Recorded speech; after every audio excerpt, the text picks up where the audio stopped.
तो साथियों जय Hind. UP triple S C PET exam 2023 के लिए आज हम लोग देखेंगे प्रैक्टिस सेट नंबर 10वां।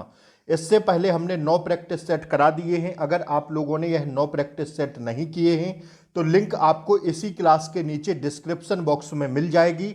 आप लोग जाके जरूर सारे प्रैक्टिस सेट कर लीजिएगा, ठीक है। 100% यहीं से प्रश्न आएंगे। आइए हम लोग देखते हैं आज के सेशन को। अति महत्वपूर्ण प्रश्न है साथियों, तो आपको पूरी क्लास देखना है, बिल्कुल भी स्किप नहीं करना है। पहला प्रश्न साथियों ये रहा आपकी स्क्रीन पर कि निम्नलिखित में से कौन सा अधिनियम मॉन्ट चेम्सफोर्ड रिपोर्ट पर आधारित था। मॉन्टेग्यू चेम्सफोर्ड रिपोर्ट पर कौन सा अधिनियम क्या था, आधारित था। तो ध्यान रखिएगा, भारत शासन अधिनियम 1919 अधिनियम जो था साथियों, यह मॉन्टेग्यू चेम्सफोर्ड रिपोर्ट पर आधारित था। अब सुनिएगा, इस अधिनियम द्वारा भारत में पहली बार क्या प्रत्यक्ष चुनाव प्रणाली अपनाई गई। ठीक है, भारत में जो प्रत्यक्ष चुनाव प्रणाली हुई थी वह इसी अधिनियम के आधार पर हुई थी। किस अधिनियम? भारत सरकार अधिनियम 1919 के माध्यम से। ठीक है, तो यहां पर आपका दूसरा क्वेश्चन बनता है कि अगर आपसे पूछ ले कि भारत में पहली बार प्रत्यक्ष चुनाव प्रणाली कब अपनाई गई थी, तो साथियों किसके तहत अपनाई गई थी? यह भारत सरकार अधिनियम 1919 के तहत अपनाई गई थी। अगर आपसे पूछ ले कि सांप्रदायिक आधार पर निर्वाचन प्रणाली का विस्तार करते हुए इसमें सिखों, ईसाइयों, आंग्ल भारतीय तथा यूरोप पर लागू कर दिया गया था इस अधिनियम के तहत। ठीक है, इस अधिनियम के में प्रांतों का द्वैत शासन प्रणाली भी लागू की गई थी इस अधिनियम के तहत। और अधिनियम का मुख्य उद्देश्य भारतीय शासन में भारतीयों की भागीदारी को बढ़ावा देना। ठीक है, तो इतने सारे पॉइंट मैंने आपको बताए। आशा करेंगे आप सारे पॉइंटों को लिखते हुए चलिएगा। ठीक है, आइए अब दूसरा प्रश्न हम लोग देखेंगे। ये रहा आपकी स्क्रीन पर। निम्नलिखित में से कौन से महत्वपूर्ण व्यक्ति सभी 3 गोलमेज सम्मेलन में भाग लिए थे? सभी 3। देखिए प्रश्न पूछ रहा है आपसे कि निम्नलिखित में से कौन से महत्वपूर्ण व्यक्ति सभी 3 गोलमेज सम्मेलन में भाग लिए थे। तो वह थे साथियों कौन? ध्यान रखिएगा, BR अम्बेडकर। जो डॉक्टर भीमराव अम्बेडकर हैं, इन्होंने तीनों गोलमेज सम्मेलन में भाग लिया था। अब हम लोग इसका डिस्क्रिप्शन देखेंगे। देखिए, प्रथम गोलमेज सम्मेलन हुआ था 12 नवंबर 1930 को। द्वितीय गोलमेज सम्मेलन हुआ था 7 सितंबर 1931 को। और तीसरा जो गोलमेज सम्मेलन था यह हुआ था साथियों 17 नवंबर 1932 को। ठीक है, तो इस तीनों गोलमेज सम्मेलनों में दलितों की ओर से, किसके? दलितों की ओर से डॉक्टर भीमराव अंबेडकर ने भाग लिया था। तीनों गोलमेज आप लोग छाप लीजिए, यहां से प्रश्न जरूर बनता है एक। ठीक है, पहला गोलमेज सम्मेलन 12 नवंबर 1930 को, दूसरा गोलमेज सम्मेलन हुआ था 7 सितंबर 1931 को, और तीसरा गोलमेज जो सम्मेलन हुआ था यह हुआ था 17 नवंबर 1932 को। दलितों के ओर से भीमराव अंबेडकर साहब थे, उन्होंने तीनों गोलमेज सम्मेलन में जाके भाग लिया था। ठीक है, अगर एक और पॉइंट यहां पर लिखना चाहें तो महात्मा गांधी ने कांग्रेस के प्रतिनिधि के रूप में केवल दूसरे गोलमेज सम्मेलन में भाग लिया था।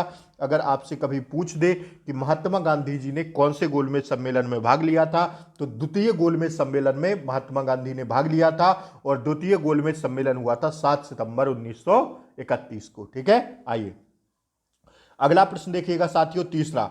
देखिए, प्रश्न से ज्यादा जरूरी है आपको डिस्क्रिप्शन देखना। जो मैं व्याख्या बता रहा हूं यहां से प्रश्न सीधा सीधा छपेंगे आपके प्रश्न पत्र में, तो प्लीज सारे पॉइंटों को लिखते हुए चलिएगा। और चैनल पर नए हो तो सब्सक्राइब कर लें, बेल आइकन प्रेस कर दें। डेली आप लोगों के क्लासें आ रही हैं, तो प्लीज आप लोग चैनल को सब्सक्राइब करके रखें, और ताकि क्लास का नोटिफिकेशन आपको सबसे पहले मिले। क्लास को एक बार फटाफट लाइक कर दें और शेयर कर दें, अपने सभी साथियों तक यह क्लास पहुंचा दें। जो भी आपके भाई बहन रिलेटिव जो भी यूपी ट्रिपल एस सी पेट की परीक्षा देने जा रहे हैं, उन सभी तक यह क्लास को पहुंचा दें। ठीक है, स्टैटिक जीके जीएस महत्वपूर्ण प्रश्न मैं आपको करवा दूंगा पेपर तक, तो आप लोग प्लीज चैनल को सब्सक्राइब करके रखें। ठीक है, तीसरा प्रश्न है, निम्नलिखित में से किस ब्रिटिश मिशन योजना ने पाकिस्तान की मांग को अमान्य कर दिया था? देखिए, अति महत्वपूर्ण प्रश्न है कि जो पाकिस्तान की मांग उठी थी कि पाकिस्तान हमें अलग चाहिए, तो किस ब्रिटिश मिशन में या योजना के तहत उस मांग को क्या कर दिया गया था? अमान्य कर दिया गया था। ठीक है, तो क्रिप्स मिशन में कर दिया गया था, बेबिल प्लान में, कैबिनेट मिशन में, या माउंटबेटन प्लान में। तो ध्यान रखिएगा साथियों, कैबिनेट मिशन योजना के तहत क्या कर दिया गया था, पाकिस्तान की मांग को निरस्त कर दिया गया था, मतलब अमान्य कर दिया गया था। ठीक है, अब देखिए इसका डिस्क्रिप्शन देखिए। जो कैबिनेट मिशन है यह 14 मार्च 1946 के संदर्भ में ब्रिटेन के प्रधानमंत्री थे, तत्कालीन प्रधानमंत्री थे क्लीमेंट एटली द्वारा हाउस ऑफ कॉमन में यह घोषणा किया गया कि ब्रिटिश सरकार भारत की पूर्ण स्वतंत्रता के अधिकार को मान्यता प्रदान करती है। जो हमारे भारतीयों के लिए संविधान सभा का जो साथियों गठन होना था वह कैबिनेट मिशन के आधार पर ही हुआ था। कैबिनेट मिशन 1946 के आधार पर हमारे भारतीय संविधान सभा का क्या हुआ था साथियों, उसकी नींव रखी गई थी कि इसी योजना के तहत क्या बनाई जाएगी, भारतीयों के लिए एक संविधान सभा बनाई जाएगी। लेकिन इसमें साथियों पाकिस्तान की मांग को लेकर इसे अमान्य कर दिया गया था, क्योंकि ब्रिटिश सरकार भारत की पूर्ण स्वतंत्रता के अधिकार को प्रदान करती थी। अतः भारतीयों को स्वतंत्र होने का अधिकार है तथा इसके साथ ही पूर्ण पाकिस्तान के गठन की मांग अस्वीकार कर दी थी। क्योंकि देखिए क्यों कर दी गई थी, क्योंकि पाकिस्तान के गठन से बड़ी संख्या में गैर मुसलमान जनसंख्या हो जाएगी। ठीक है, क्योंकि पाकिस्तान के गठन से बड़ी संख्या में गैर मुस्लिम जनसंख्या हो जाएगी। अगर पाकिस्तान का नेतृत्व अलग होता है तो हमारे भारत से जो मुसलमानों की संख्या है वह साथियों एक बड़ी संख्या में कम हो जाएगी। सांप्रदायिक आत्मनिर्माण निर्णय के सिद्धांत से नई समस्याएं खड़ी हो सकती हैं, जैसे पश्चिम बंगाल में हिंदू बहुसंख्या में थे तथा पंजाब में जो जालंधर व अंबाला डिवीजन में हिंदू व सिख बहुसंख्यक थे, उन्हीं के आधार पर अथा वे विभाजन की मांग कर सकते थे। लेकिन पंजाब एवं बंगाल के विभाजन में क्षेत्रीय संधियां खतरे में पड़ सकती थी और सशस्त्र सेनाओं का विभाजन अत्यंत खतरनाक हो सकता था। इसलिए साथियों क्या कर दिया गया था, पाकिस्तान की मांग को रद्द कर दिया गया था। ठीक है, क्या ध्यान रखिएगा किसमें, कैबिनेट मिशन में। ठीक है, आइए अब अगले प्रश्न की ओर हम लोग बढ़ते हैं। अगला प्रश्न ये रहा आपकी स्क्रीन पर, संविधान सभा का प्रथम अधिवेशन कब हुआ था। तो संविधान सभा का प्रथम अधिवेशन हुआ था साथियों, आप सब लोग जानते हैं 9 दिसंबर 1946 को। ठीक है, 9 दिसंबर 1946 को पहली बार संविधान सभा बैठी थी। और कैबिनेट मिशन मैंने अभी पीछे बताया आपको कि कैबिनेट मिशन योजना के अंतर्गत भारतीय संविधान सभा का निर्माण हुआ था। ठीक है, आइए अब इसका डिस्क्रिप्शन देखिएगा, अति महत्वपूर्ण यह है, हेडिंग बना के लिखिएगा। देखिए, संविधान सभा का प्रथम अधिवेशन 9 दिसंबर 1946 को हुआ था। इसके अस्थायी अध्यक्ष संविधान सभा के सबसे वयोवृद्ध सदस्य होने के कारण डॉक्टर सच्चिदानंद सिन्हा को बनाया गया था। आपसे पूछ ले कि डॉक्टर सच्चिदानंद सिन्हा जो थे, इन्हें पहली बार संविधान सभा का अस्थायी अध्यक्ष नियुक्त किया गया था, ना कि स्थायी। ठीक है, जो 9 दिसंबर 1946 को जो संविधान सभा की पहली बैठक हुई थी उसमें अस्थायी अध्यक्ष के रूप में डॉक्टर सच्चिदानंद सिन्हा को चुना गया था। इन्हें इसलिए चुना गया था साथियों क्योंकि इनका जो एज बहुत ज़्यादा होने के कारण संविधान में इन्हीं को अस्थायी अध्यक्ष चुना गया था।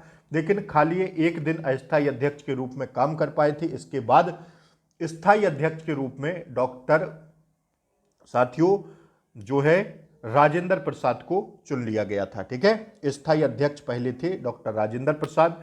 ठीक है, अगर आपसे पूछता है कि अस्थायी अध्यक्ष कौन थे तो ध्यान रखिएगा डॉक्टर सच्चिदानंद सिन्हा थे। ठीक है, 11 दिसंबर 1946 को संविधान सभा ने डॉक्टर राजेंद्र प्रसाद को निर्विरोध, ध्यान रखिएगा यहां पर निर्विरोध, संविधान सभा का स्थायी अध्यक्ष के रूप में चुने गए थे। ठीक है, मैंने अभी पीछे बताया आपको 11 दिसंबर 1946 को डॉक्टर राजेंद्र प्रसाद जी जो थे इन्हें संविधान सभा में स्थायी अध्यक्ष के रूप में चुना गया था। ठीक है ना, आइए संविधान सभा में कुल 12 अधिवेशन हुए। यह अति महत्वपूर्ण प्रश्न है, पूछा जाता है आपसे। 12वें अधिवेशन के अंतिम दिन 26 नवंबर 1949 को संविधान को अंगीकृत किया गया तथा 26 जनवरी 1950 ईस्वी को संविधान सभा को पूर्ण रूप से लागू कर दिया गया था संविधान सभा द्वारा। ठीक है, तो सारे पॉइंट क्लियर हुए। आइए पांचवा प्रश्न हम लोग देखते हैं, त्रिपुरा को कब भारत के पूर्ण राज्य का दर्जा मिला था। त्रिपुरा जो राज्य है साथियों, इसे कब भारत में पूर्ण राज्य का दर्जा मिला था, 1956, 72, 75 या 47। तो तो ध्यान रखिएगा इसका राइट आंसर हो जाएगा दोस्तों 1972 में। कब? 1972 में त्रिपुरा को पूर्ण राज्य का दर्जा मिल गया था। आइए देखिए, त्रिपुरा वर्ष 1972 में पूर्ण राज्य बना। त्रिपुरा एक उत्तर पूर्वी राज्य है। कौन सा? उत्तर पूर्वी राज्य है। यह देश का तीसरा सबसे छोटा राज्य है। त्रिपुरा 1 जुलाई 1963 से केंद्र शासित प्रदेश था, जो 21 जनवरी 1972 को पूर्ण राज्य बना दिया गया। त्रिपुरा की राजधानी दोस्तों कहां है? अगरतला है। ठीक है, आइए देखिए छठा प्रश्न, सूर्य के प्रकाश को पृथ्वी तक पहुंचने में कितना समय लगता है? अति महत्वपूर्ण प्रश्न है। तो आप सब लोग जानते होंगे साथियों, 8 मिनट 20 सेकंड का समय लगता है सूर्य के प्रकाश को पृथ्वी तक पहुंचने में। देखिएगा कितना दूर है सूर्य, ठीक है ना। जो प्रकाश है उसकी गति बहुत ज्यादा होती है, फिर भी 8 मिनट 20 सेकंड का समय लगता है पृथ्वी तक पहुंचने में। आइए प्रश्न पूछेगा, सूर्य के प्रकाश को पृथ्वी तक पहुंचने में 8 मिनट 20 सेकंड का समय लगता है। सूर्य से पृथ्वी की न्यूनतम दूरी है साथियों 14.70 करोड़ किलोमीटर तथा अधिकतम दूरी है 15.21 करोड़ किलोमीटर। ध्यान रखिएगा इन दोनों को, ठीक है। आइए 7वां प्रश्न देखिएगा, निम्नलिखित में से कौन दुनिया का सबसे बड़ा नवद्वीप है? नदी द्वीप है, सॉरी।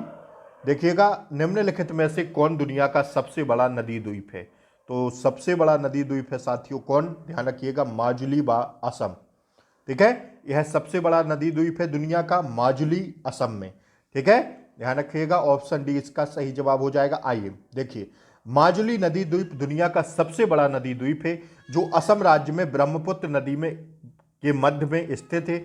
यह द्वीप उत्तर में सुबनगिरी नदी और दक्षिण में ब्रह्मपुत्र नदी पर निर्मित है। इस द्वीप का क्षेत्रफल 880 वर्ग किलोमीटर है। इसे हाल ही में जिला घोषित किया गया है, ठीक है।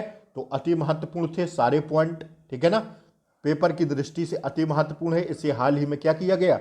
जो जिला घोषित कर दिया गया, ठीक है। आइए अगला प्रश्न देखिएगा, जोजिला पास किसे जोड़ता है? जो जोजिला दर्रा है साथियों, यह पास में किसे जोड़ता है? जोजिला पास जोड़ता है साथियों किसे? ध्यान रखिएगा इसका राइट आंसर हो जाएगा लेह और श्रीनगर को, ठीक है। लेह व श्रीनगर को जोड़ता है जोजिला, ठीक है। ध्यान रखिएगा आप लोग इस बात को। अब इसका डिस्क्रिप्शन देखिएगा फटाफट। जोजिला के पास लेह और श्रीनगर को जोड़ता है। यह जम्मू कश्मीर में स्थित है। श्रीनगर जम्मू कश्मीर की ग्रीष्मकालीन राजधानी हो जाती है।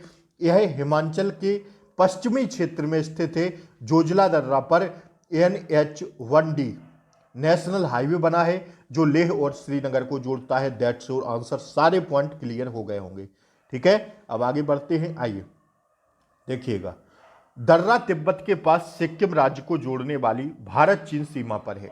कौन सा दर्रा साथियों? देखिए डैश डैश डैश लगा हुआ है, डैश डैश डैश करके आपको बताना है कि कौन सा दर्रा है जो तिब्बत के साथ सिक्किम राज्य को जोड़ने वाली भारत चीन सीमा पर है। तो इसका सही जवाब हो जाएगा साथियों कौन सा? नाथुला दर्रा, ठीक है। जो नाथुला दर्रा है यह तिब्बत के साथ सिक्किम राज्य को जोड़ने वाली भारत चीन सीमा रेखा पर है, ठीक है। नाथुला दर्रा। आइए देखिए, नाथुला जो दर्रा है यह तिब्बत के साथ सिक्किम राज्य को जोड़ने वाली भारत चीन सीमा पर स्थित है। बनिहाल दर्रा अति महत्वपूर्ण है, जम्मू से श्रीनगर जाने का मार्ग है। जवाहर सुरंग इसी में स्थित है, ठीक है। कौन सी? जवाहर सुरंग जो है यह इसी में स्थित है। अगर रोहतांग दर्रा की बात करते हैं तो यह हिमाचल प्रदेश में पीर पंजाल श्रेणी, देखिए सीधा सा छपता है रोहतांग दर्रा कहां पर है? तो हिमाचल प्रदेश के पीर पंजाल श्रेणी में स्थित है। कहां पर? पीर पंजाल श्रेणी में स्थित है, ठीक है। रोहतांग दर्रा कहां पर? हिमाचल प्रदेश के पीर पंजाल श्रेणी में स्थित है, ठीक है। अगर हम बात करते हैं इसकी आगे, खारदुंगला दर्रा लद्दाख से सियाचिन जाने का मार्ग है।